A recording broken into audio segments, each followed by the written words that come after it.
Okay, so I think it's 1 minute past 3, so we can begin. So my name is Martha Hewison, and I work for the Interagency Network for Education in Emergencies. On behalf of the East and Southern Africa EIE Working Group, I'm delighted to moderate this webinar today to celebrate World Teachers' Day. In their own words, teachers leading in crisis and reimagining the future. Before we get started, just a couple of housekeeping. We would ask you to please keep your videos off and your microphones muted unless you're speaking, just to help us all with limited bandwidth. You can post questions in the Q&A at any time you like. And if you have a question for a specific presenter, please also just note their name. And there's a specific Q&A button at the bottom in the middle of the screen. It says Q&A and has a big question mark there. So if you can please post your questions in the Q&A and don't post them in the chat, because we'll be monitoring the Q&A. And we will have time for questions at the end of the webinar. So we're going to begin by playing a short video showing the situation of education in crisis. Obed, if you can play the video, please.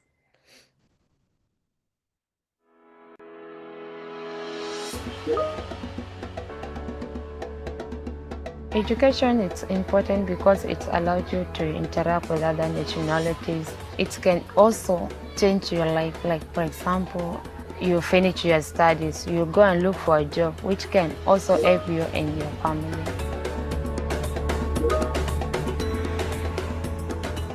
My name is Ayora Thant. I'm 20 years old and I'm a South Sudanese. I've been in Kakuma refugee camp since January 2016.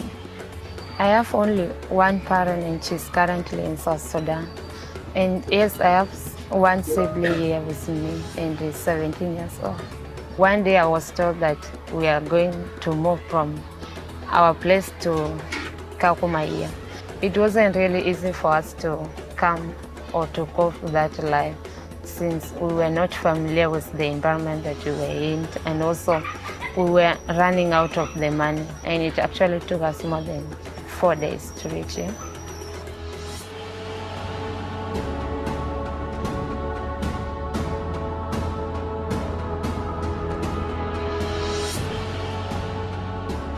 My school is Caribes, and I like it so much, and the main reason why I like it, it's because of my teachers. The teachers are always there for us and they always encourage you. It is important to empower girls in general and particularly in education, because here in Kakuma or in some communities here, you'll find that girls are being criticized just because of their gender. Like, you'll find that a girl can be told that she's nothing in that life or she can't do anything. But if they go to school, they are being encouraged that it's their responsibility to change their life, to change their history, or to do another thing that's better for their life. Here in the camp, the first challenge, girls mostly they lack sanitary funds. And when they lack sanitary funds, you'll find that it's very difficult for a girl to go to school when our period is on. And another challenge is that always have inadequate materials for learning. Let's say books, exercise book, and pens also. And when a student doesn't have exercise book, for example, it will be very difficult for him or her to attend classes. Like, the teacher will be like, why are you not writing and why are you not doing my homework or classwork?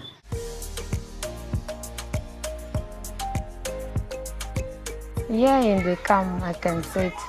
There's nothing that the male children to do always apart from going to school. And all other home chores, they're just for girls or ladies in particular. Like, you can go fresh water, cooking, and everything in the house is yours.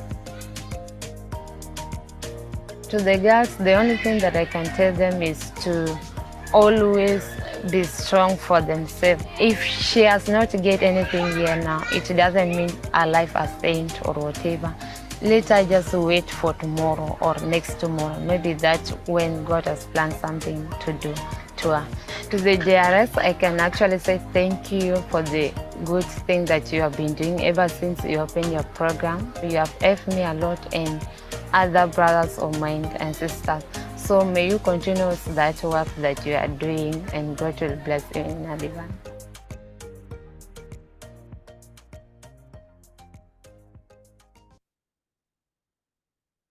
Thank you so much.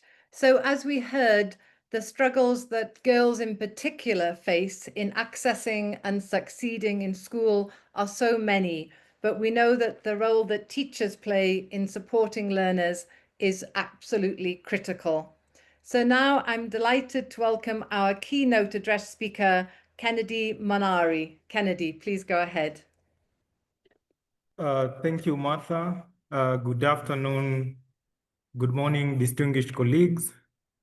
My name is Kennedy Monari, Country Focal Point for INEE Kenya. It's an honor to join you on this World Teachers Day, a day to celebrate teachers and to reflect on extraordinary responsibility they carry, especially in times of crisis. My reflection comes from my journey as both a teacher and INEE Country Focal Person, a role that has allowed me to listen, to learn, and to walk alongside teachers who continue to shape their lives with courage and commitment, even in the most difficult circumstances. I have seen both challenges and remarkable resilience of teachers, not only through my professional role, but also from my own classroom experiences in context of scarcity and disruption. So conversation with teachers remind me that every classrooms are individual carrying immense responsibility, often with very limited resources, yet unwavering dedication. And during these challenges, I've also witnessed hope, innovative training, peer networks, and community-driven solutions that sustain teaching in crisis. Next slide, please. As we celebrate teachers today, it is equally important to acknowledge difficulties or the difficult realities they confront, particularly in crisis-affected contexts. Many teachers carry out their duties while their own safety and well-being are at constant risk. They often teach in an environment where schools lack even the most basic resources and infrastructure, making the delivery of quality education extremely challenging. Overcrowded classrooms are the norm, with children learning in a makeshift or temporary structures that are neither stable nor conducive to meaningful learning. Beyond the physical challenges, teachers also face professional emotional strains.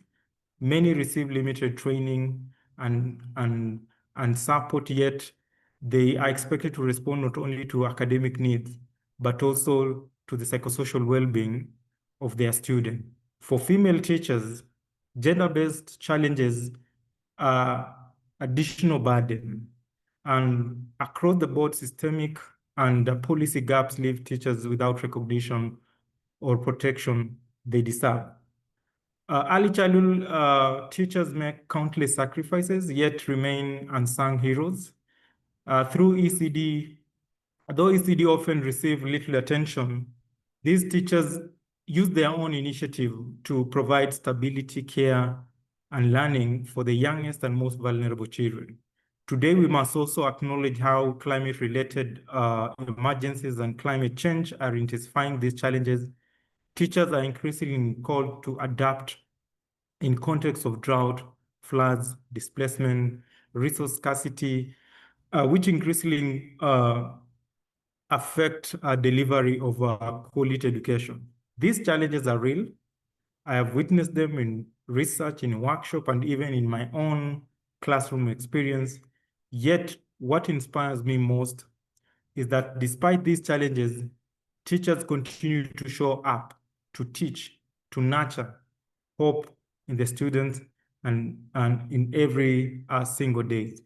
So what lessons I've learned and what can be done to improve teachers, to support teachers in crisis context. Next slide, please. The lessons and what can be done first, we must invest in teacher training that is specific or specific to crisis context. Teachers cannot be expected to improve solution to complex emergency without the right preparations. And secondly, we must protect teachers' safety and rights. Without them, education system cannot function. So in closing, I want to leave you with this message. Next slide, please. That every book opened by a teacher is a door open to hope, and even in the darkest of times. Thank you so much, and happy World Teachers Day to you all. Thank you. Thank you so much, Kennedy. And I love that quote, every book opened by a teacher is a door open to hope. I think that's a great quote. Thank you so much for the keynote address. So now we'll have another short video, and this video highlights the importance of teachers to learners. So Obed, if you can play the video, thank you.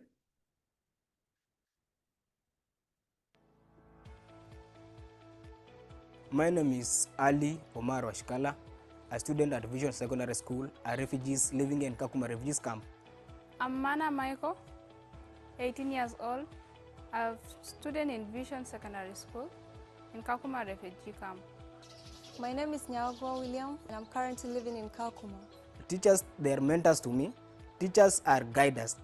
Teachers are equipping me with skills for me to become a better person in the future. The reason why teachers matters to me is because teachers are not only role modelers, but also parents, because they love, they care, and correct us when we are wrong. Teachers are matters because the knowledge that the teachers are giving us, these are the knowledge that we can also air to the people in the community. We cannot stay with them. Teachers also are matters. They also give us more vision for us to learn more about education. Like to myself, I don't know how to read. Now I can even read and I can even speak English. The reason why teachers matters to me is that they act as my second parent.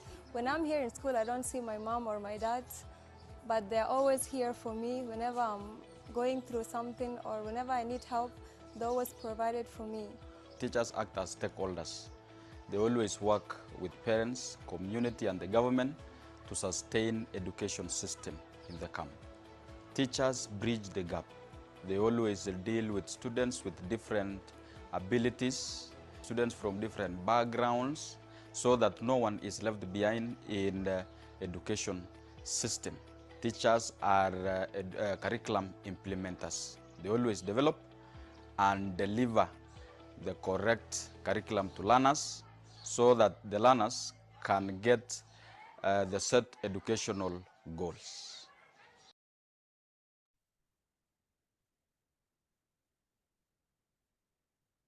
Thank you so much. And I think it's really important. That video really showed us that teachers really matter to learners for so many different reasons. We heard them say that teachers are mentors, teachers are guides, teachers are role models, and they act often as parents. And I think something that really struck me about that video is they said that teachers care. And I think this really demonstrates the critical role that teachers play to learners.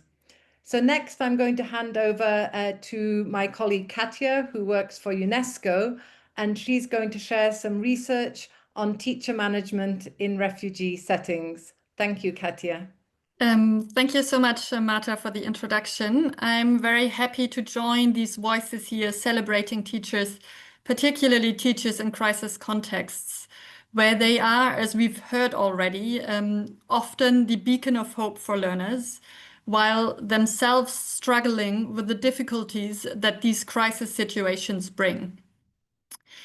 So it's really a pleasure and an honor for me to present here alongside the teachers and the colleagues supporting teachers in these crisis settings. I will speak about recommendations that came out of our research on teacher management in refugee settings. This research project was undertaken by IAP UNESCO together with Education Development Trust and supported by funding from Dubai Cares. We've conducted case studies in Ethiopia, Kenya, and Uganda, looking into what promising policies and practices exist for the management of primary teachers in refugee settings, and where there are opportunities for further development. Sorry. Next slide, please. To conduct this research, we have first looked into key guiding documents on teacher management, including, for example, the INEE standards and the UNESCO recommendations concerning the status of teachers, to identify key teacher management dimensions that impact teachers' motivation, well-being, teaching quality, and retention, and concentrated our research on these teacher management dimensions. So these dimensions are recruitment and deployment, teacher professional development, and the big group of job conditions, supervision, appraisal, and career path. In this short presentation, I'll look at the recommendations that came out of that research, but if you're interested to have a look at the research reports, I'll post them in the chat after my short presentation. So, and before we dive into these teacher management dimensions, I'd like to highlight a few conditions that need to be in place at the system level to really enable teachers in these refugee settings to teach. The first one is what we call the whole society approach. So really consider the needs of both the refugee and the host community in these refugee settings, in these regions hosting refugees. As the host community, these are often remote regions, and the host community often has similar struggles to the refugee community. And it is really important to consider these struggles of the both communities.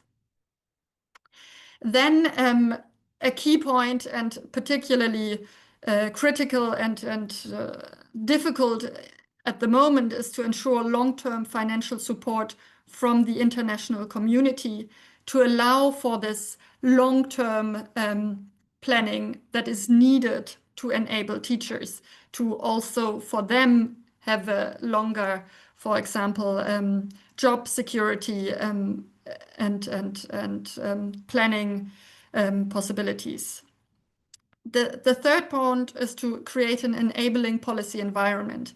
It is important not to only look at educational policies, but to really look at the whole policy environment, including key policies such as, for example, the right to move or the right to work, as they, of course, impact the situation of teachers in refugee settings. It is important to ensure that coordination and collaboration between the different stakeholders that support teachers and hire teachers in these refugee settings is government-driven. And for that, the capacities need to be reinforced at all levels, including the regional and local level, particularly as these often these regional education bureaus already struggle with all the responsibilities, and taking on this additional responsibility of managing education and teachers in refugee settings needs to be supported by reinforced capacities. Then it is crucial to set up a strong data collection system that is responsive to the fluctuation in student populations and can provide disaggregated and timely data for these planning processes. And finally, the final recommendation here is to allow for active participation of stakeholders at all levels in the development, dissemination, and implementation of policies. This means, for example, the participation of refugee teachers or teachers teaching in refugee settings to be part of working groups or teacher unions. Now I'd like to look at the specific teacher management dimensions. And for the first one, for teacher recruitment and deployment, many of these, what I've just said on the system level, will be translated here into the different teacher management dimensions.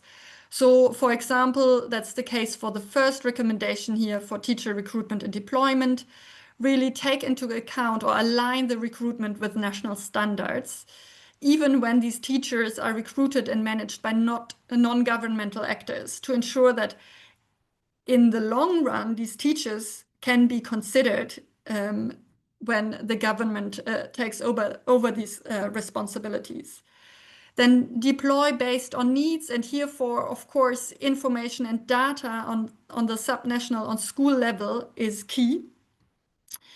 Recognize refugee qualifications through, for example, cross-border accreditation frameworks on a regional or international level. Promote gender equity and family-friendly policies. We know how important the role of female teachers is in classrooms, and as refugee settings are often in remote and rather harsh regions, it is important to take the needs of female teachers particularly into account. For example, consider housing, security, child care opportunities for female teachers to really keep them in the refugee settings. And then as a last point, under teacher recruitment, recruitment and deployment, I'd like to mention to clarify the roles and responsibilities of teaching assistants, as that is a role that refugees often take on, and is often not very clarified, the difference between teaching assistants and main teachers. Then we come to teacher training and professional development. Here it is important to expand pre-service and bridging programs to really qualify teachers from host and refugee communities teaching in these settings. And within these training programs, particular attention should be paid to include psychosocial and trauma-informed learning or training, so that teachers are equipped for the specific difficulties that these settings often pose. Another point is that it is important to provide structured introduction and regular mentoring for new teachers. There's often a lot of turnover in refugee settings, and really to support teachers to be able to take on this difficult and important role, structured introduction and regular mentoring are key.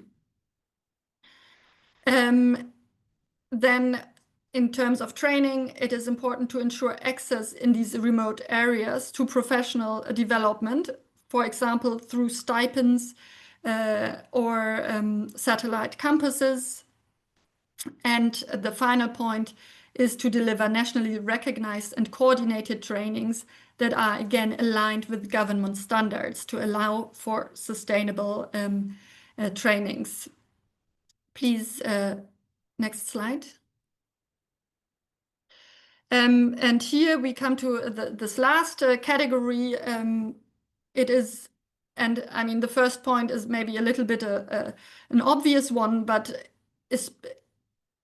under job conditions and benefits, it's really important to provide adequate benefits, especially taking into consideration the remote areas where refugees are often host. And therefore take into account also things like hardship allowances, accommodation, because they are not as available as they might be, for example, in urban settings. When it comes to supervision and appraisal, I think we could summarize that in 2 words, which is consistently and regular. So consistently implement teacher appraisal aligned with national procedures, and regular feedback to really identify strength areas for improvement and reward performance, and to set up a system that is really regular and on a consistent basis, and not just ad hoc interventions. And then for the last point on career pathways, here again, I'd like to stress this point to align professional development and appraisal with clear promotion opportunities, and therefore to align them with the national standards. Facilitate inclusion of teachers from refugee hosting areas in teacher associations and decision-making processes, and recognize refugee and host community teachers equally for career progression to ensure equitable situations for these 2 groups of teachers. Thank you very much for your attention, and let's support our teachers to take on this important role that they play in crisis contexts. Thank you so much, Katia. And I see you already have a question. So when we come to Q&A, you can have a look at that question. But now I'm really happy, and I'm not sure if I should have a favorite part of the webinar, but I do have a favorite part of the webinar, and it's coming up now. And I'd like to hand over to my colleague Obed, who will facilitate our panels featuring 2 teachers. So Obed, please, I'll let you introduce them.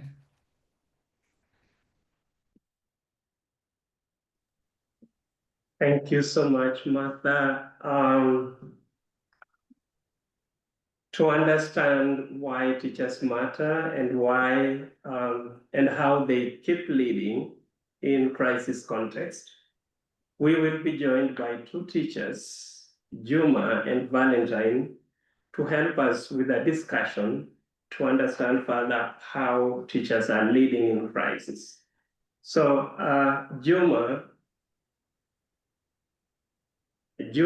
is a grade 7 teacher at Gator Primary School in Bidibidi refugee settlement in Uganda, a graduate of St. John Bosco Co-Primary Teachers College, and a person with physical disability. Juma is passionate advocate for inclusive education for 19 years. And we can have his full profile. Diana, if you can copy, paste his full profile into the chat. We also have Diana, if you can show your video. Sorry, Valentine, if you can open your video. Valentine and Juma, if you can open your videos, that would be great. So Valentine is also another teacher who is joining us today. And she is a teacher of special needs education with over 7 years of education experience in education sector. She holds a bachelor's degree in education, and she is passionate about creating inclusive learning environment that empowers diverse learners. So please, Diana, you can also post the full profile for Valentine into the chat. So my first question goes to Diana. Diana goes to Valentine. Valentine, as a teacher working in an emergency context, what are you proud of what are you proud of working in education in emergency context? Over to you, Valentine. Thank you so much, Obed, for the question. When I reflect on my journey as a teacher in crisis context, what I'm most proud of is the role that we play in bringing stability and hope to learners whose lives have been disrupted. For many children in refugee settings, education is not only about textbooks and exams, it is about creating a safe place where they can laugh again, they can dream again, and begin to heal. Even when classes take place under a tree or in a temporary tent, the sense of belonging that learners experience is powerful. I'm proud that I can be part of restoring the sense of normalcy. I'm proud that despite all the challenges, learners still look forward to coming to school every day because it offers them dignity and purpose. I'm proud of the resilience I see in both my students and my colleagues. Together, we are building more than just academic skills. We are building confidence, peace of mind, and a vision for the future. For me, teaching in crisis is not only about delivering the lessons, it's about helping children see that their circumstances do not have to define their potential. Thank you. Thank you so much, Valentine, that seeing yourself bringing stability to learners and also feeling a sense of belonging, but also bringing normalcy and also seeing the resilience of learners is one of the reasons why you feel motivated to continue working in the crisis context. So I turn to Juma with the same question. Juma, for 19 years, not just a few years, but many years, you find yourself working in crisis context. And so can you share with us a few things that makes you proud to continue working in education in emergency context? Yes, well, members, in the 19 years of my teaching career,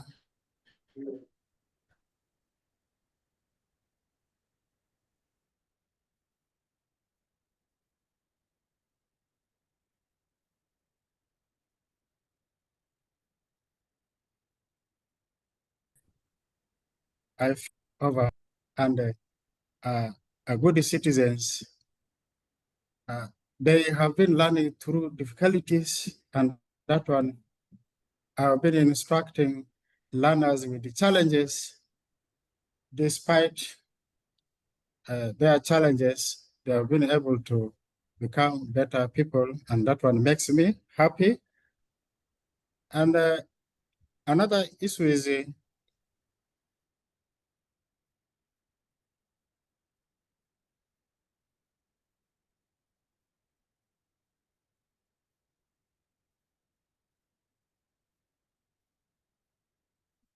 in my 19 years empowering, I empowered Nairati Ali, a child with the hearing vision, hearing problems, I mean. Before that, she has been facing challenges in seeing things well in the class.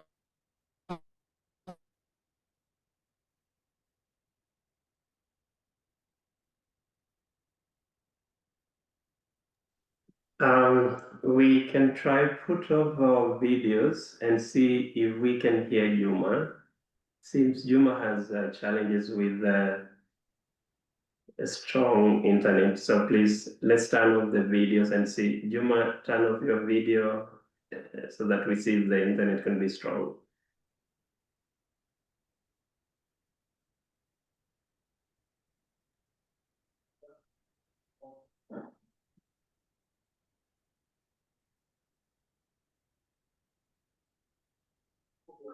Not sure I can hear Juma. So Juma, please turn off your video. Maybe the internet will be stable. Now? Yeah, turn off your video, please, Juma, so that we see if the internet can be stable. Okay. Yeah, thank you. Thank you so much. Is it okay now? Yeah, please go ahead. Yeah. Yes, I was on the verge of saying I empowered a student who is now in the senior one with the visual problems. I've been encouraging her to sit where she was comfortable.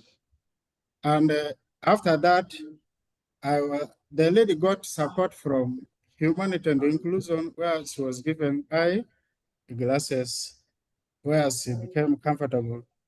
Another issue is I'm proud because I have been going through difficulties, and that one made me proud because I managed to work despite the problems I have, and I've promoted very many learners who have now become a better people. Thank you.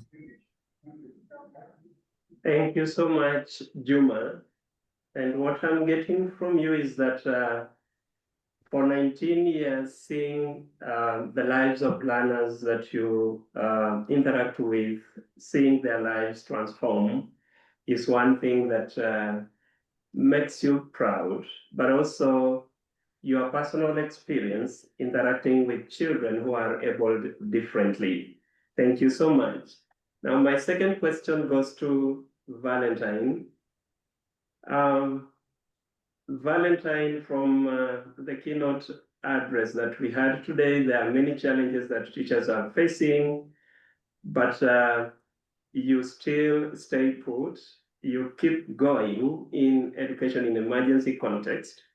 So we would like to hear from you. What is this one or two things that keeps you going in education in emergencies or in crisis context? Valentine? What keeps me going in crisis context is first and foremost, the resilience of the learners. Every time I see a child walk long distances, sometimes barefoot, to come to class, I am reminded that education is not just a luxury, it is a lifeline. Their determination to learn, even after experiencing trauma and uncertainty, inspires me to keep showing up and giving my best. Another source of strength is the solidarity among teachers. In refugee and crisis settings, resources may be limited, but the spirit of commitment among educators is extremely extraordinary.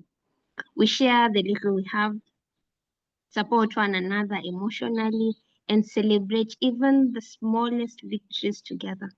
That sense of community keeps me moving forward. And it also sustains me is the belief that education is transformative. It may not really change the crisis overnight, but it gives learners the tools to rebuild their lives and shape better futures. Each time I see a child succeed, whether it's learning a new word, expressing themselves, reading dots on the braille, expressing themselves in sign language, or simply regaining confidence, I am reminded why this work matters. What keeps me going is hope. Hope for the children, hope for the communities, and hope that education can light a path even in the darkest times. Thank you. Thank you so much, Valentine, for reminding us that education is not a luxury, it is a lifeline. That when you see the resilience from your learners, it keeps you going, but also the solidarity with other teachers, celebrating every small gains together are some of the things that keeps you going and the other teachers. So the same question to Juma. For 19 years, you are still there and you are determined to stay on. So what keeps you going for these 19 years, Juma? Okay. What keeps me going is love for the job. I have love for my job because it is a noble duty. When performed well, it is good in the face of Allah. And why I love this job, because I got inspired by my former teacher who taught me in primary school. He was also a teacher with a physical impairment, and I got inspired from his acts. Two, and continuous support I got from trainings and mentorship done by organizations like Humanitarian Inclusion, Plan International, and then also government.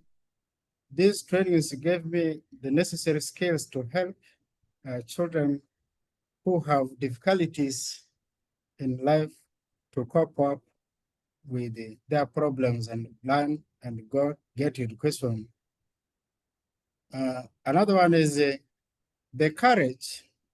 Also, children pick to come to school with so many problems, like some of them come and learn throughout the day without even eating. That courage also encourages me and makes me, keeps me going. That is basically what I can tell the audience. Thank you very much. Thank you so much, Juma, for reminding us that teaching is a noble career. Thank you also for highlighting that you love teaching, but also the inspiration from your teacher makes you who you are today and keeps you going in the crisis context. And that reminds us that as teachers, we have a key role to play in terms of inspiring our learners. And then also thank you for reminding us that continuous professional development is key to help teachers to keep on, to stay on, and to continue supporting the children. And my final question now to Valentine. Amidst your 7 years of work experience, you've come across various challenges that face you and other teachers in crisis context. Would you please highlight some of these challenges that you and your fellow teachers face in crisis context? Thank you so much, Obed, for that question. Now, because today is World Teachers Day, I'm not going to talk about the students and teacher ratios and books. Today I'll talk about the teachers. I'll speak for the teachers. Inadequate compensation and benefits. Teachers receive quite an inadequate compensation compared to the kind of work that they have to do. Also, the benefits are minimal, including lack of risk and risk allowances, sometimes health allowances, when we actually live and work in spaces that require us to be protected. Sometimes we just don't put our work in line, but our lives as well, when conflicts arise and we have to deal with that. So for the compensation and the benefits, also, there is quite an emotional burden of the work. Teachers in crisis are not just educators. They're often mentors, counselors, and protectors. We work with learners who have faced loss, violence, or displacement, and supporting them requires patience and a lot of empathy. At the same time, many teachers in these settings are themselves affected by the crisis, carrying personal struggles were still expected to be strong for others without adequate psychosocial support. And this can be overwhelming. Compassion fatigue, depression, secondary depression, and sometimes even trauma. But despite these challenges, teachers remain committed because we know the power of education. But these realities don't just show the strength that teachers have, they highlight why more investment is needed, not only in teaching materials, but also in supporting the well-being of teachers. When teachers are supported, learners thrive, and communities in crisis gain strength to rebuild. Thank you. Thank you so much, Valentine, for highlighting the challenges that you and other teachers face in crisis context. And I pick that it is clear that teachers are inadequately compensated. Teachers put their life in line to ensure that communities and children continue to receive education. I also hear that there is an emotional burden that teachers carry with them. Apart from their own challenges, they also carry the challenges of their learners. And so they need to be supported with psychosocial support, mental health and psychosocial support so that they can continue to deliver for the children in their communities. Thank you so much. Juma, I know the challenges are not different, but in your context as a teacher who is abled differently, I know the challenges can be complicated. We've heard from Valentine, but for teachers who are abled differently, then the challenges can be even more complex. Can you share with us how can you share with us a few of these challenges that teachers who are abled differently face in crisis context? Yes, Mr. Ubed, one of the challenges I face and other teachers face in my country is poor working conditions that has been attributed to low salaries paid to them and the failure to enhance salaries for some years has made teachers to go on strike, which has gone for 3 weeks. It is now coming to 3 weeks that teachers are not in class. Another challenge is overcrowded classes. For my case, I have only 53 students in my class. That is normal according to our teacher-pupil ratio. But when you go to other classes like P4, the number of children in P4 has gone up to 250, which is making it difficult to instruct learners very well. And that has been a challenge. Another issue is the policy gap. Refugee education relies heavily on NGOs with the slow government interventions. This has paralyzed education system because the number of teachers who have been recruited by these NGOs have been removed due to inadequate funding. Another challenge is limited resources. We have inadequate textbooks coupled with the number of learners, and then also inadequate training for teachers who could help on sign language. So it becomes very difficult because we have these challenges facing us. Thank you. Thank you so much, Juma. I hear of the working conditions that teachers are working in, poor working condition. I also hear of a crowded classroom, 200 learners. And so if you are a teacher who is able differently, even moving around the class then becomes very difficult. But also the policy gaps that comes with refugee education, that most of the refugee education is managed by civil society organizations. And also we hear about inadequate training for teachers, especially in special needs education. Thank you so much for your insights into this topic. I now hand over to Martha, who will take us to the next level of our webinar. Thank you so much. Thank you, Abed, and thank you, Juma and Valentine, for highlighting not just the talent challenges of teaching in such complex context, but I think it was really nice and really important to also hear about what motivates you and what makes you proud to be a teacher.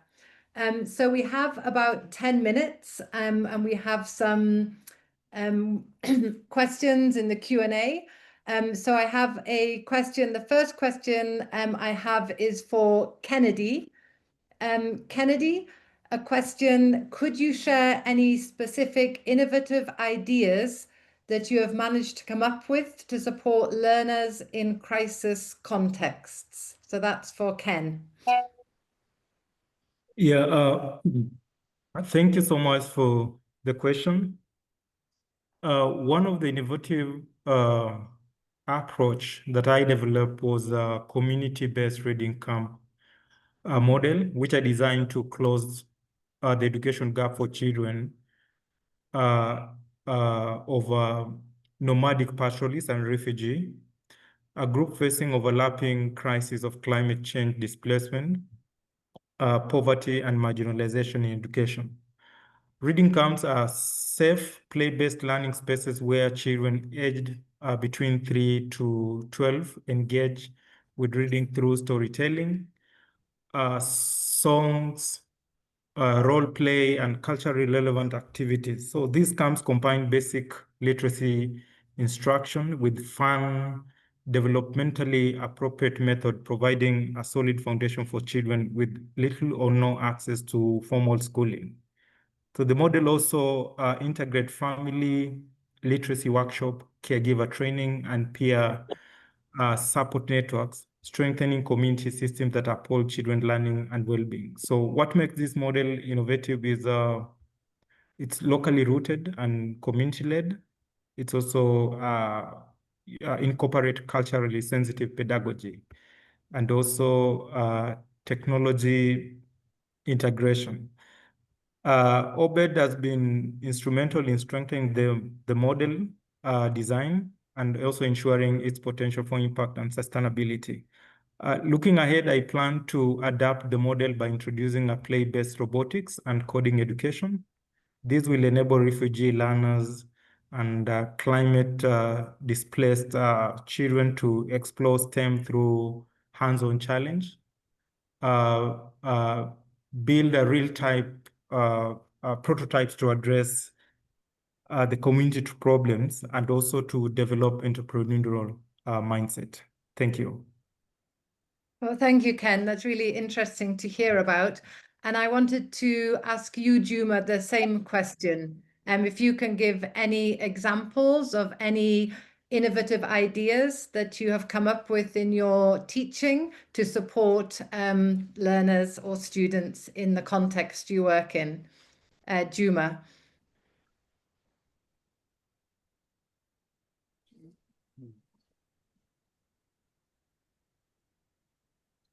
Well, the innovations come up with is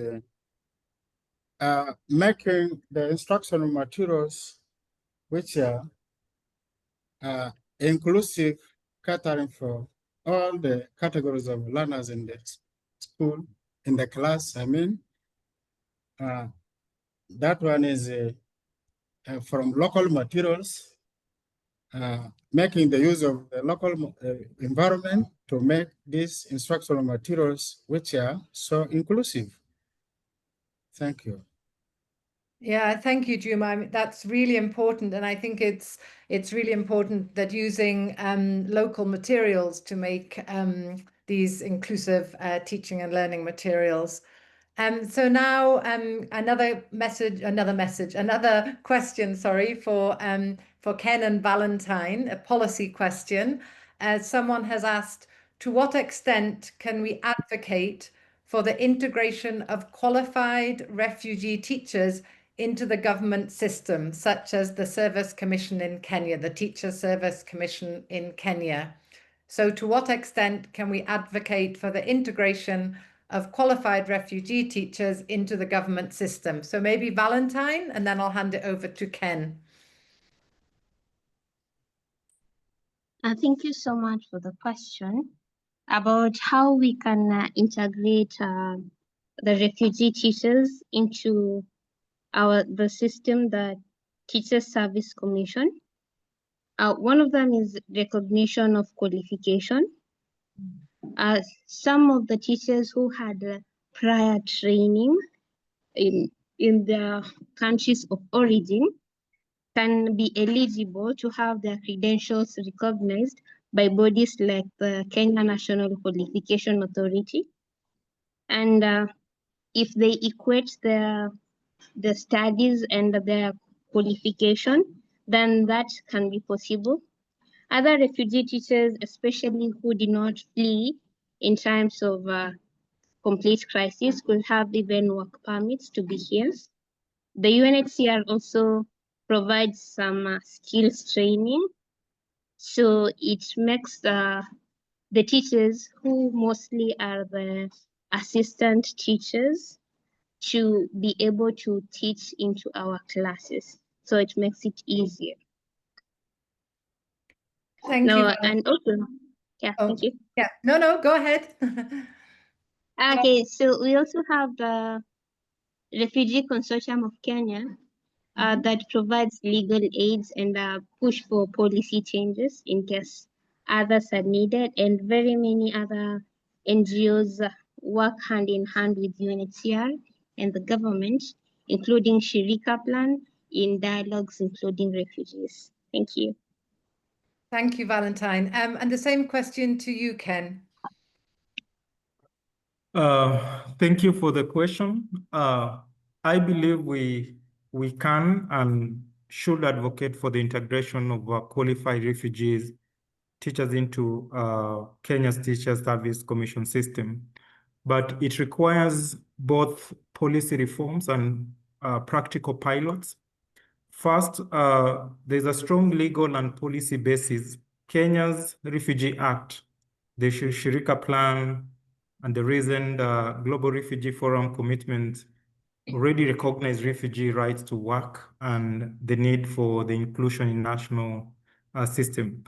UNHCR and other partners have also supported recognition of prior learning, which will be used to validate refugee teachers' qualification. So that said, there are real barriers. Teacher service recruitment rules currently requires Kenyan citizenship. Work permit processes are often complicated for the refugees, and also jobs are sensitive, politically sensitive issues with the host communities. So I think moving forward, a pilot approach looks promising. For example, a time-limited program where qualified refugees are provisionally registered under Teacher Service Commission with their skills verified through recognition of prior learning. This could be piloted in refugee hosting countries where teacher shortages are most acute, ensuring it benefits both refugee and the host community.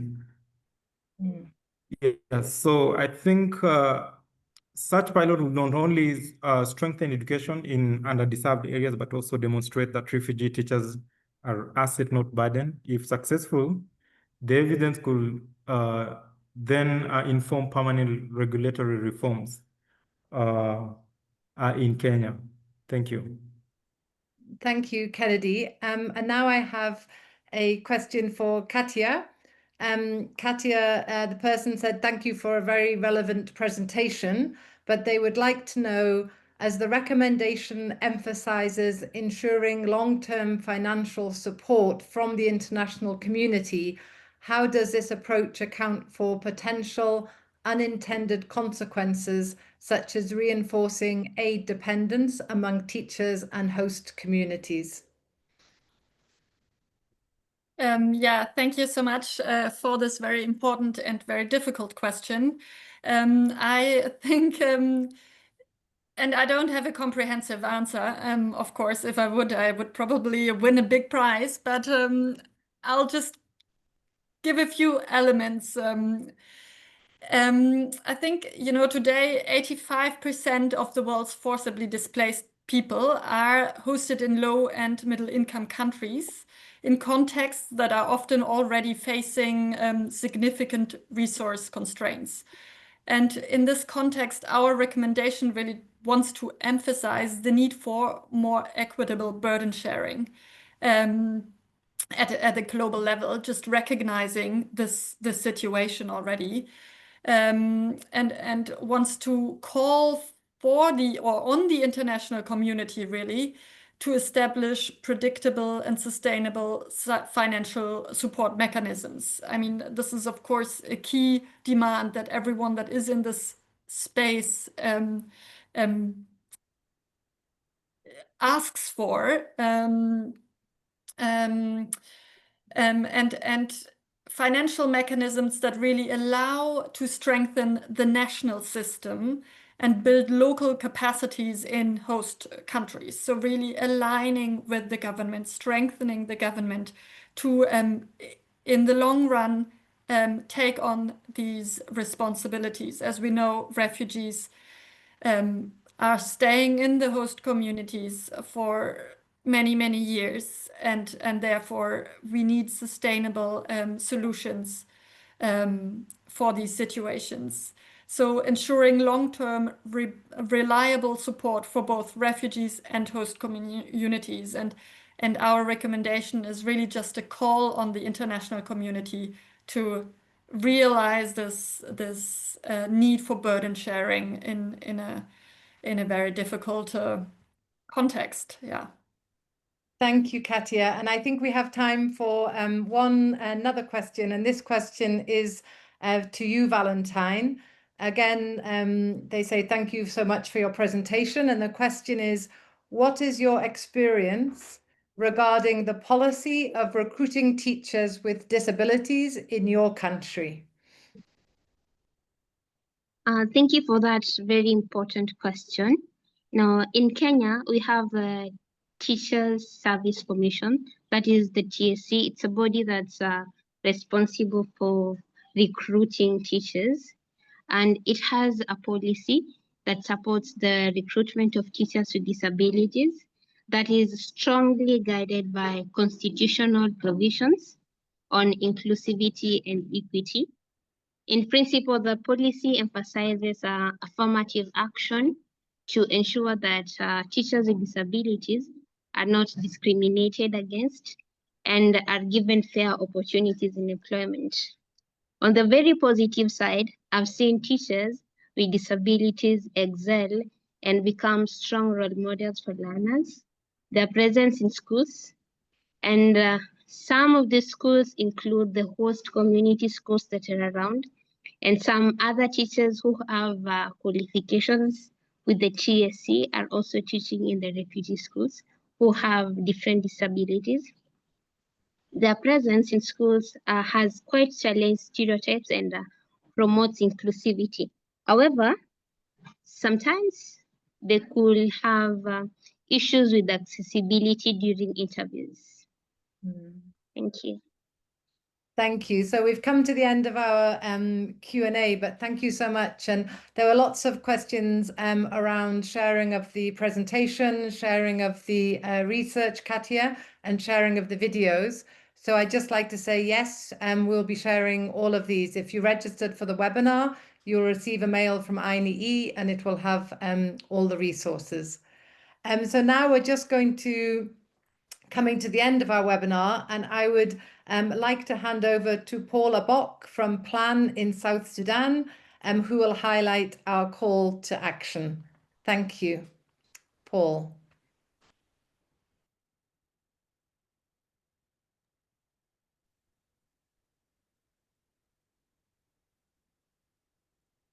Hi, everyone, and good afternoon. Thank you for this opportunity, and thank you to my colleagues who came ahead, the panelists, for the wonderful discussions. At this point in time, I'm coming to provide a call to action by the different stakeholders looking at the plight of our teachers in emergency crisis. As we all aware of, is that teachers are the key to success in any education system. In crisis setting, especially, teachers are often the only education resource available, meaning therefore that the role of teachers is particularly of significant.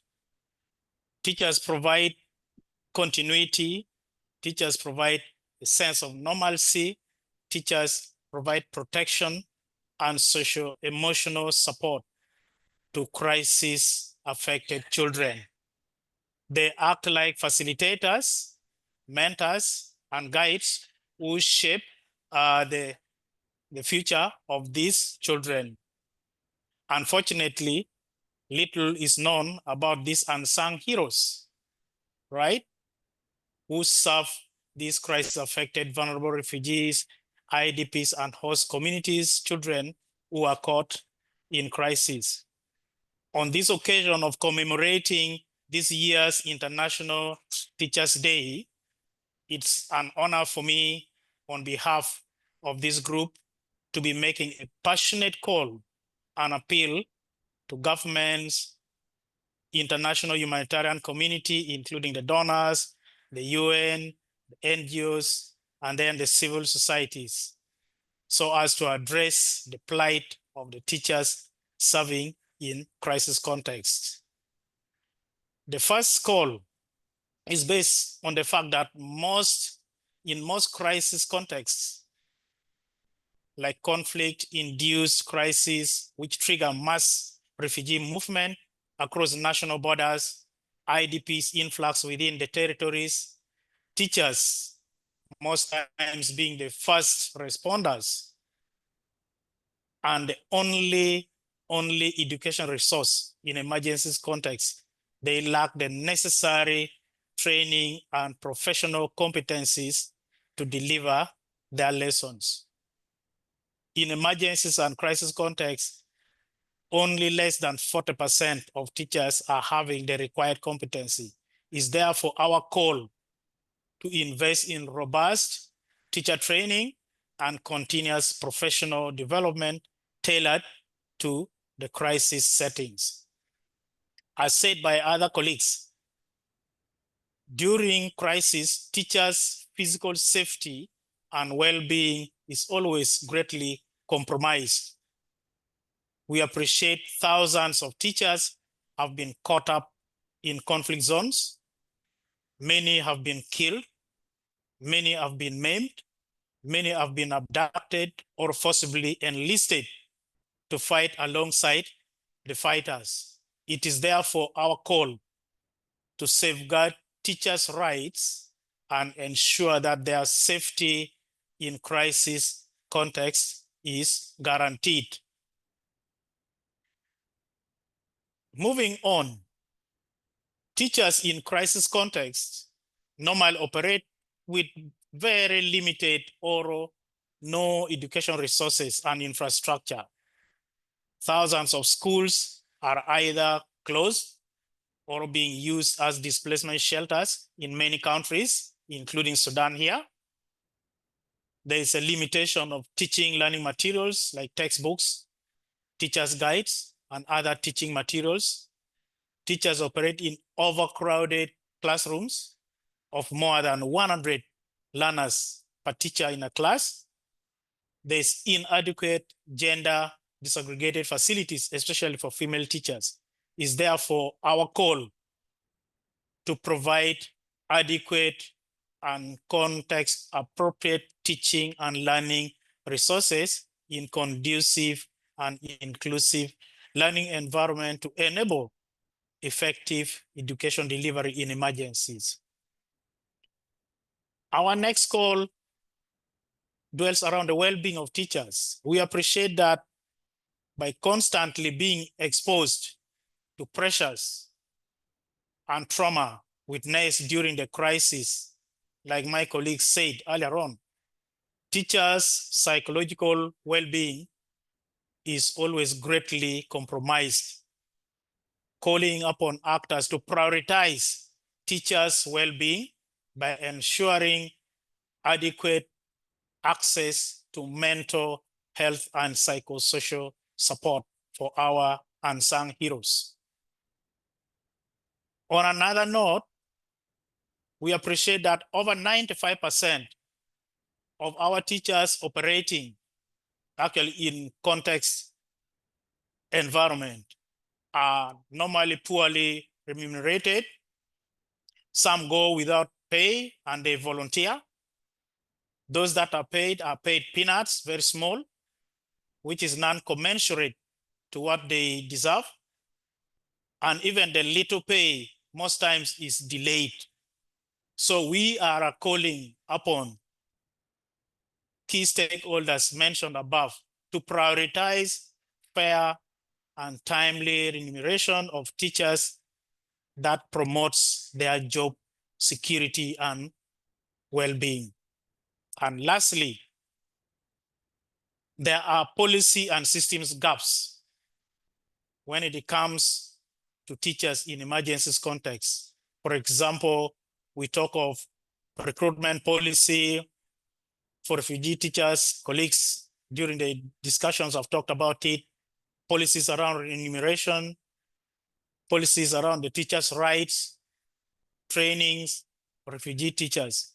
So we are making an appeal and a call to amplify teachers' voices by meaningfully involving them in the formulation and review of our education policies so that it is friendly to our teachers who are serving in emergency and crisis context. Once all these calls are heeded, we will have done a great justice, not only to the teachers, but also promoting the well-being and learning for our children who are always caught up in crisis context.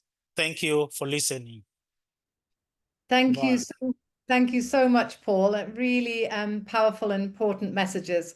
So I'd like to close. I'd like to hand over to Diana from Education Cannot Wait.